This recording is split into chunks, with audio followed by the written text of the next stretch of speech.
سور کانچل season 2 Tania tyre novel قسط number 20۔ غصہ کیوں تھے آپ؟ اس نے آہستگی سے سوال کیا۔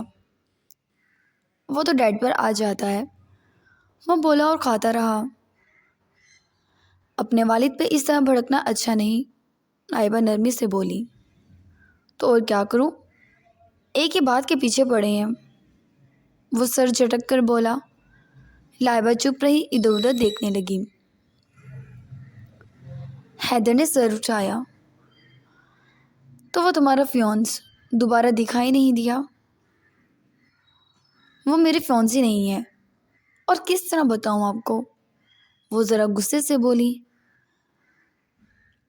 یہ تو اچھی بات ہے، وہ شاپر تمہارا فیونس نہیں، اور اگر ہوتا بھی تو میں تمہاری منگنی ٹوٹوا دیتا۔ کیوں؟ لائبہ نے سوال کیا۔ کیونکہ وہ پرسوچ ہوا، اپنی جگہ سوچا اور اس کے سامنے آ گیا۔ کیونکہ مجھے تم اچھی لگتی ہو۔ گہری نظروں سے اسے دیکھنے لگا۔ لائبہ کا دل تھا حلق میں ہی آ گیا۔ تمہاری یہ آنکھیں، یقین نہیں کرو گی، یہ آنکھیں میری یادداشت میں ہیں۔ مجھے ایسا لگتا ہے ان آنکھوں کو میں نے اکثر دیکھا ہے۔ پھر یاد آیا، میرے خواب میں ایک لڑکی کا بسیرا تھا، اور وہ لڑکی اور اس کی آنکھیں بالکل تمہاری جیسی تھی۔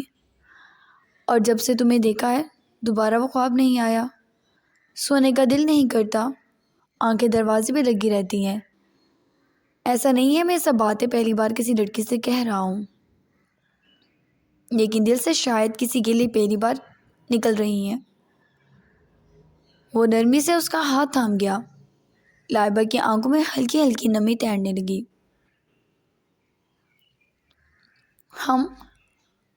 ہمارا نکاح ہوا ہے مسٹر حیدر، اور ہم اپنے شوہر سے بے شمار اور شاید اس سے بھی کہیں گنا زیادہ محبت کرتے ہیں، اور کسی بھی انسان کے لیے انہیں کبھی تنہا نہیں چھوڑیں گے، کیونکہ ہم نے سانسیں ان کے نام سے لی ہیں۔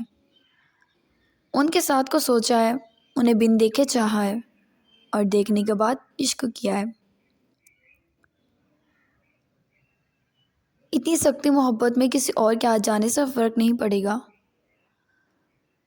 نہ کوئی تیسرا ہمارے درمیان آ سکتا ہے۔ وہ بولتی گئی۔ حیدر مرتضیٰ اپنی جگہ جم ہی گیا، جبکہ لائبہ اپنی جگہ سے اٹھی۔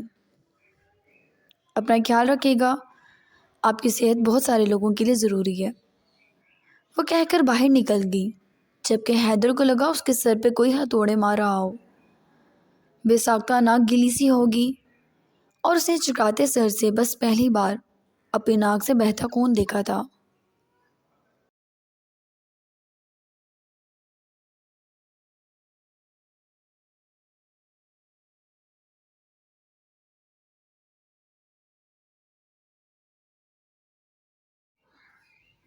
کچھ گڑبڑ ہے، کچھ ہے گڑبڑ، مجھے یقین ہے۔ سلاد دبا رہا ہے اس گڑبڑ کو۔ حیدر کو میں یاد نہیں، ایسا نہیں ہو سکتا۔ اس جیسے کایا وکیل کو تو یقین ہو جانا چاہیے کہ اس کا ایکسیڈنٹ میں نے کرایا ہے، اور یہاں اسے یہ بھی نہیں پتا کہ میں ہوں کون۔ کہیں سر اس کی یادداشت تو نہیں چلی گئی؟ ملازم نے کہا۔ مجھے بھی پہلے ایسا ہی لگا، لیکن وہ اپنے گھر والوں کو اور سب کو پہچان رہا ہے، پھر مجھے ہی نہ پہچاننے کی کیا وجہ ہو سکتی ہے؟ کہیں اس کی چال تو نہیں؟ اس کا بیٹا کمرے میں داخل ہوا۔ وہ بیرسٹر ہے بابا، یہ مت بھولیے گا، وہ بھی بے حد مشہور، جس کے بارے میں یہ مشہور ہے کہ وہ پھانسی کے آرڈرز ملنے کے بعد بچاتا ہے۔ اس کا مقصد پیسہ ہے، اور وہ نہایت چالاک آدمی ہے، وہ بولا، جبکہ اس کے باپ نے سر ہلایا۔ لیکن پھر بھی مجھے یقین نہیں ہے، کچھ مسئلہ ہے، پتہ لگواؤ۔ اس کی جانب سے نگاہیں بند نہیں کی جا سکتی، سالار نے کہہ دیا، لیکن حیدر ایسا شخص نہیں جو اپنے باپ کے کہنے پر چلے۔ مجھے اس کی رپورٹس چاہیے، وہ ملازم سے بولا، جبکہ ملازم نے سر ہلایا۔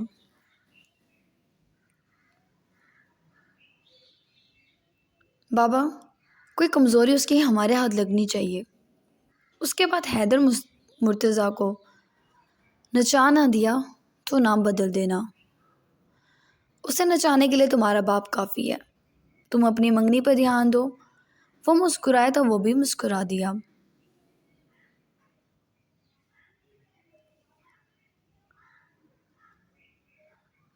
ہیلو نور، بات سنے میری. ایان کے پکار پہ نور جو کوکنگ کلاسز کے لیے جا رہی تھی رک گئی. آرس گھر پر ہی تھا. وہ گھبرائی تھی تھوڑا. میں چھوڑ دیتا ہوں. نہیں، ایان بابا آ رہے ہیں، وہ چھوڑ دیں گے. وہ سہولت سے بولی. خواہ انکل کو زحمت دی تم نے. بڑی ہے وہ تم سے، آپ ہی کہا کرو. آرس کی سخت آواز پر وہ پلٹ کر اس کی جانب دیکھنے لگا. ایان نے اپنی ہنسی ضبط کی.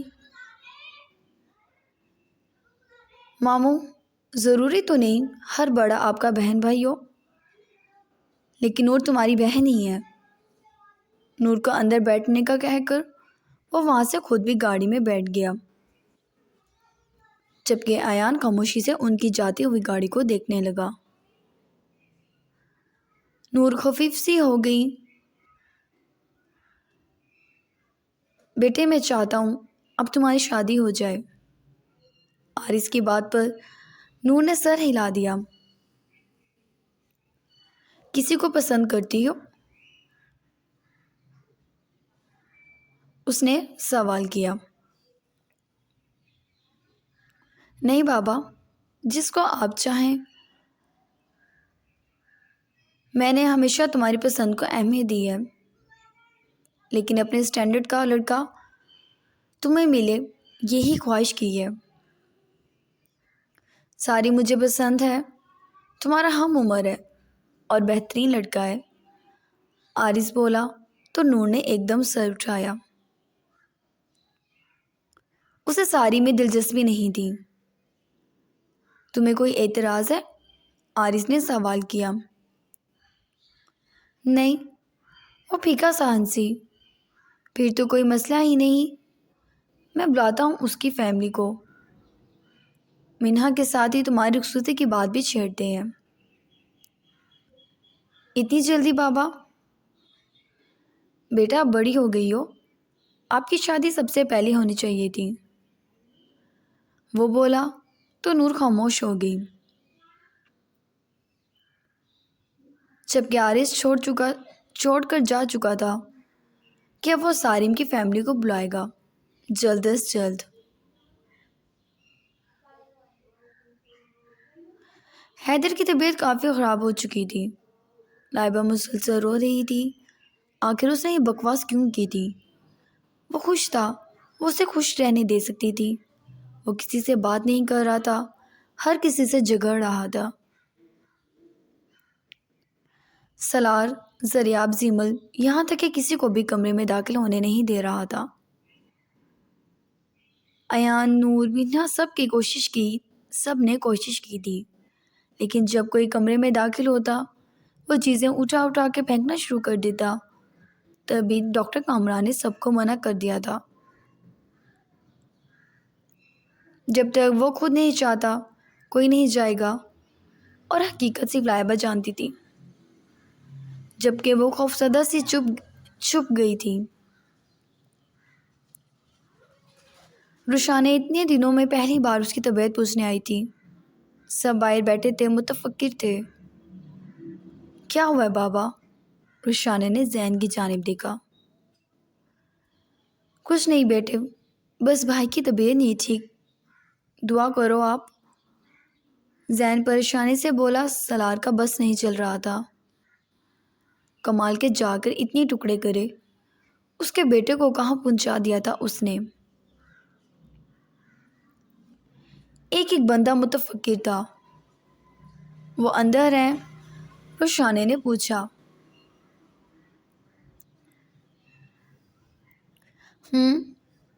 میں جاؤں؟ وہ پوچھنے لگی. نہیں، اس نے کسی سے نہیں ملنا. ایسے کیسے نہیں ملنا؟ میں بتاتی ہوں. ایک تو اتنے دنوں بعد آئی ہوں، اوپر سے اتنا ایٹیٹیوڈ. میرے سامنے نہیں چلے گا.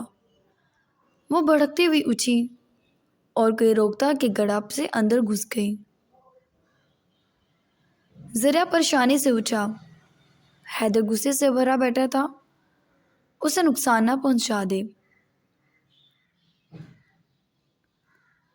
السلام علیکم حیدر بھائی۔ حیدر بھائیو، اس نے رشانے کی جانب دیکھا اور جیسے تناؤ میں اپنے آپ کمی ہوئی تھی۔ وہ نہیں جانتا تھا کیسے مگر ہو گئی تھی۔ اتنے دنوں بعد یاد آ گئی تمہیں؟ وہ خفگی سے بولا۔ لو بھلا، پہلے ہی دن میں تو اٹھ کر آ جاتی، مگر کسی نے آنے ہی نہیں دیا۔ وہ منہ بنا گئی۔ ایک نمبر کے گدھے ہیں سارے کے سارے، وہ تب کر بولا۔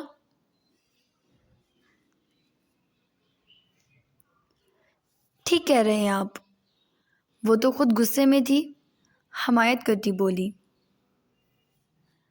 اس میں تمہارا شوہر بھی شامل ہے، وہ تو سب سے بڑے ہیں، بس بتائیے گا مت کہ میں نے کہا ہے۔ وہ ہنسی، جبکہ حیدر مسکرا دیا۔ چلاک کو بلی، لڑائی کی ہے تم نے اس سے؟ اس کا ذہن دوسری طرف متوجہ ہو گیا تھا، تبھی سکون سے رشانے کی باتیں سننے لگا۔ لڑائی نہیں تو، میں تو نہیں لڑتی کسی سے۔ آپ کے بھائی میں خود سے اتنا گھمنڈ ہے، وہ سمجھتے ہیں عقل و کل ہے۔ وہ سر جھٹکی۔ حیدر سنجیدہ سا ہوا۔ میں کان کھینچوں گا اس کے، وہ تمہیں تنگ کرتا ہے؟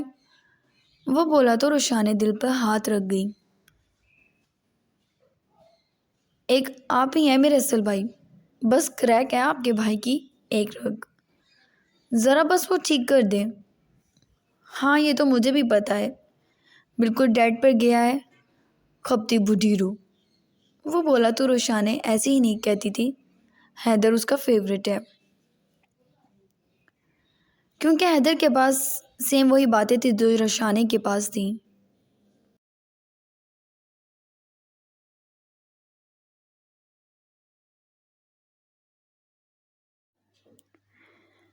شکر ہے کوئی تو سمجھتا ہے ظلم دیکھیں مجھ پر۔ وہ سر چٹکنے لگی۔ ہاں ہاں، حیدر اس کے کیوٹ کیوٹ منہ بنانے پر ہنسا۔ ویسے ایک بات تو بتائیں، کس بات پہ خفا ہیں جو سب کو لائن میں بٹھا دیا ہے، اور دی گریٹ سالار مرتضیٰ کو بھی؟ روشانے ہنستی ہوئی بولی۔ ڈیڈ باہر ہے؟ حیدر نے سوال کیا۔ لو بھلا، پورا خاندان باہر بیٹھا ہے، اور الٹا ڈرا رہے ہیں کہ وہ لوگ اندر آئیں گے تو آپ ان کے سر پہ کچھ مار کر سر پھوڑ دیں گے۔ وہ ہنستے ہوئی بولی۔ حیدر بھی ہنس دیا۔ میں پاگل ہوں، میں کیوں کروں گا ایسا؟ وہ شانے اچکا دیا۔ کس بات پہ غصہ تھا ویسے آپ کو؟ شانے بولی۔ تبھی لائبہ بھی کمرے میں داخل ہوئی۔ آپ نے پھر میڈیسن نہیں لی؟ لائبہ تھک گئی تھی اس سے۔ میرا تم سے کوئی مطلب نہیں، مجھے ڈاکٹر چینج کرنا ہے اپنا، وہ ترک کر بولا۔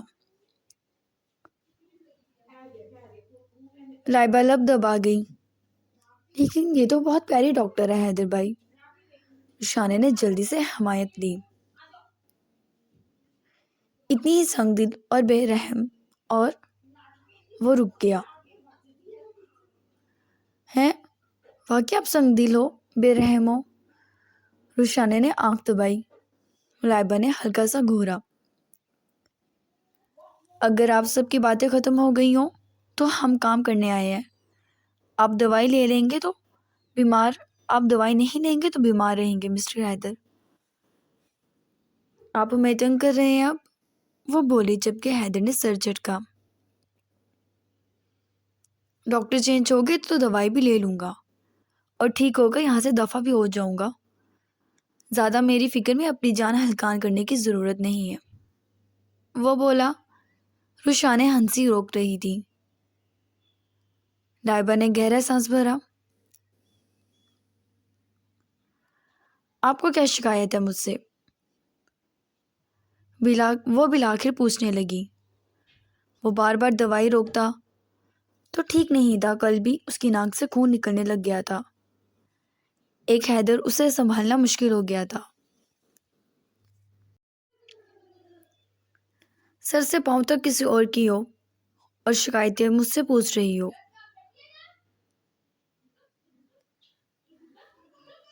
وہ گھور کر بولا۔ بھڑک الگ گیا تھا جبکہ روشانے کو بھی اگنور کر گیا۔ کس نے کہا؟ یہ تو آپ کی ہیں۔ روشانے نے معاملہ سمجھایا۔ لائبہ ایک دم چونک گئی۔ حیدر بھی چونک کر اسے دیکھنے لگا۔ میرا مطلب یہ ہے، میں سمجھ گئی ہوں آپ ڈاکٹر صاحبہ کو پسند کرتے ہیں، تو اس میں مسئلہ کیا ہے؟ غصے والی بھی بات نہیں ہے۔ ہم ڈاکٹر کو وکیل کے لیے پسند کر لیتے ہیں، طے ہو گیا۔ وہ مزے سے بولی، ہاں اتنا ہی احسان ہے، نکاح شدہ ہے محترمہ۔ وہ سینے پہ ہاتھ باندھ کر بیٹھ گیا جبکہ لائبہ کو لگ رہا تھا وہ جلدی پاگل ہو جائے گی۔ روشانے نے او کی شیپ میں لب کو گول کیا۔ ہو گئی بات آپ کی، وقت ضائع ہو رہا ہے، پلیز دوائی لیں۔ اس نے دوائی نکال کے اس کی ہتھیلی پر رکھ دی۔ حیدر نے اس کے ہاتھوں کا لمس پھر سے اسی طرح الجھ کر محسوس کیا۔ لائبہ نے فوراً ہاتھ کھینچ لیا۔ پی لیں، وہ بولی۔ اگر یہ منہ نہ ہوتا تو مجھ سے یہ کام کوئی نہیں کرا سکتا تھا، لیکن ڈاکٹرنی صاحبہ یہ بات یاد رکھیے، مجھے اپنا ڈاکٹر بدلنا ہے، جو کنواری ہو، بس وہی ڈاکٹرنی چاہیے مجھے۔ روشانے کا ہنس کا برا حال ہو گیا۔ حیدر بھی بے ساختہ اپنی فرمائش پر ہنسنے لگا جبکہ لائبہ نفی میں سر ہلاتی اسے دوائی پلا کر پرسکون ہو چکی تھی۔ اب بھاگ جائیں گی یہ محترمہ، دو کام کرنے آتی ہیں، مجھے ڈرانے اور دوائی پلانے۔ وہ چڑ کر بولا۔ بھئی آپ سامنے بیٹھ جائیں، میرے بھائی کو اچھا نہیں لگ رہا، آپ کے بھائی پاگل ہیں۔ لائبہ سکون سے بولی۔ یہ بات کوئی اور کہتا تو ایسا کیس ٹھوکتا، اس پر یاد رکھتا وہ، لیکن کیا کر سکتے ہیں، دل آئے گدھی پر، پری کیا چیز ہے۔ وہ مزے سے بولا جب کہ روشانے کا کہکہ ابھرا، جبکہ لائبہ آنکھیں پٹ پٹا کر اسے دیکھنے لگی۔ بہت ہی بدتمیز اور منہ پھٹ ہیں آپ، وہ بولی جبکہ حیدر شانے اچکا گیا۔ مجھ سے فری مت ہونا، زیادہ میرا دماغ خراب ہو، میں اپنی پسند کو بھی نہیں بخشتا۔ دکھائی دے رہا ہے ہمیں، لائبہ کہہ کے جانے لگی۔ اب لڑیے گا مت، دوسروں سے آپ کو آپ کی پسند کا کھانا مل جائے گا، کہہ کر نرمی سے وہ باہر نکل گئی جبکہ روشانے نے حیدر کی جانب دیکھا۔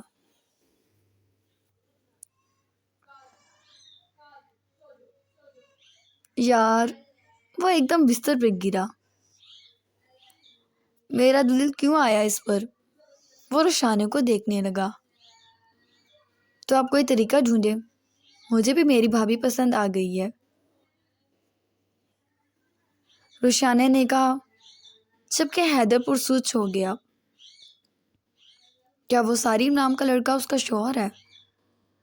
وہ سوچ میں پڑ گیا جبکہ روشانے کے دیکھا دیکھی اب سب اندر آ گئے تھے جبکہ لائبہ باہر بتا چکی تھی وہ ٹھیک ہے اب۔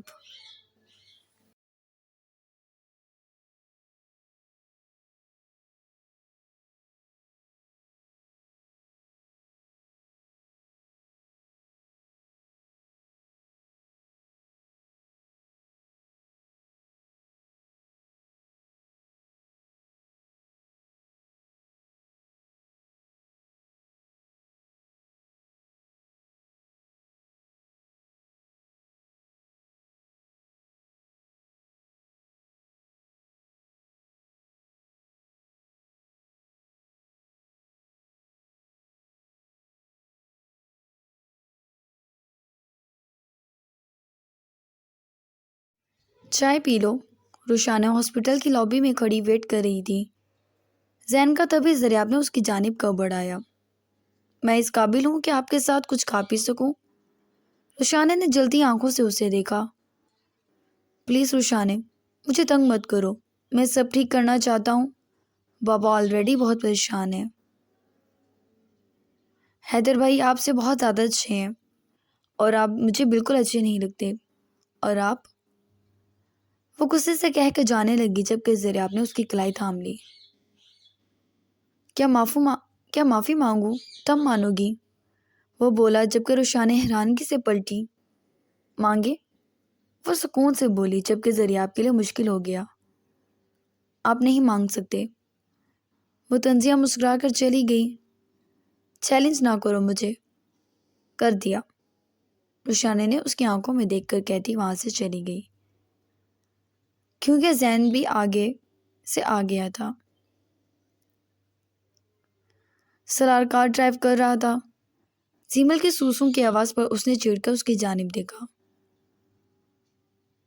تمہارے بیٹے نے تکنی کا ناچ نچا دیا ہے، مجھے بلکہ سب کو، اور تم اب بھی اس کے غم میں رو رہی ہو۔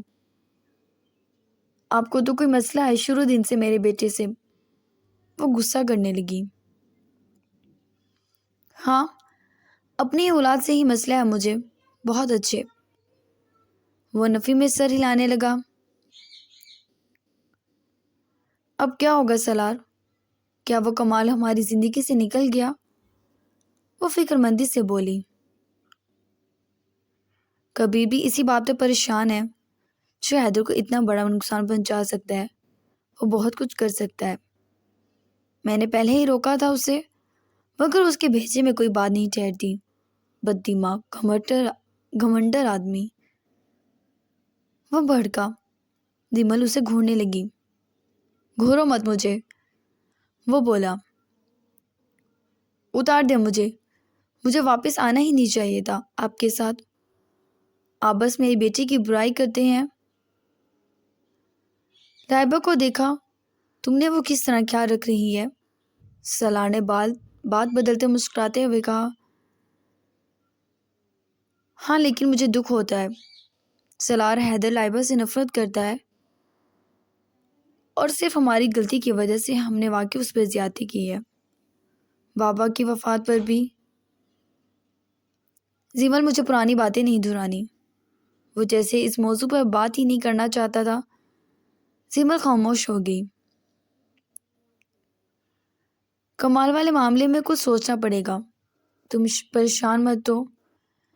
حیدر کے ڈسچارج کی بات چیت کی ہے میں نے، مگر ابھی لائبہ اور ڈاکٹر کامران نہیں مان رہے، کیونکہ اس کی طبیعت خود بخود بگڑ جاتی ہے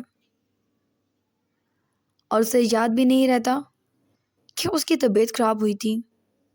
سالار فکر مند تھا۔ مجھے لگتا ہے انہیں لائبہ اور اپنے نکاح کے بارے میں یاد نہیں۔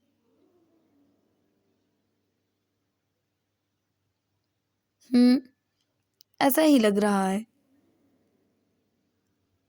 زیمل تکلیف سے پھر سے رونے لگی جبکہ سالار لب بیچ گیا۔ اس کی زندگی کا ہر دکھ اس نے دور کر دیا تھا، لیکن اولاد کو ملنے والا دکھ سے وہ خود باہر نہیں نکلا تھا۔ وہ اسے کیسے آزاد کرتا؟ ہاتھ بڑھا کر اس نے اسے سینے سے لگا لیا۔ سب ٹھیک ہو جائے گا، وہ شیر ہے میرا، مجھے یقین ہے وہ جلد ٹھیک ہوگا۔ آہستگی سے اسے حوصلہ دینے لگا۔ معاملات سنبھل نہیں رہے تھے، سالار بگڑتے جا رہے ہیں۔ روشانہ اور ذریعہ کے بیچ بھی انبن ہے، میں بہت دنوں سے نوٹ کر رہی ہوں۔ روشانہ ذریعہ سے کٹی کٹی رہتی ہے۔ ذریعہ نے ہی بکواس کی ہوگی، یہ دونوں ہی پاگل ہیں۔ وہ بھڑکا۔ آپ کی بہویں کچھ نہیں کر سکتی کیا جو میرے بیٹوں کے پیچھے لگے رہتے ہیں؟ وہ پھر سے لڑنے لگ گئے تھے۔ سالار ہنسنے لگا۔ اگر تم ان دونوں کی حمایت کرتی اور ایک روایتی ساس نہ بنتی تو مجھے پہلے روز کی طرح تم پر بھی آ رہا تھا، وہ بولا، جبکہ زیمل کچھ دور ہوگی، کھسک کر دور ہو گئی۔ سلار البتہ ہنسنے لگا۔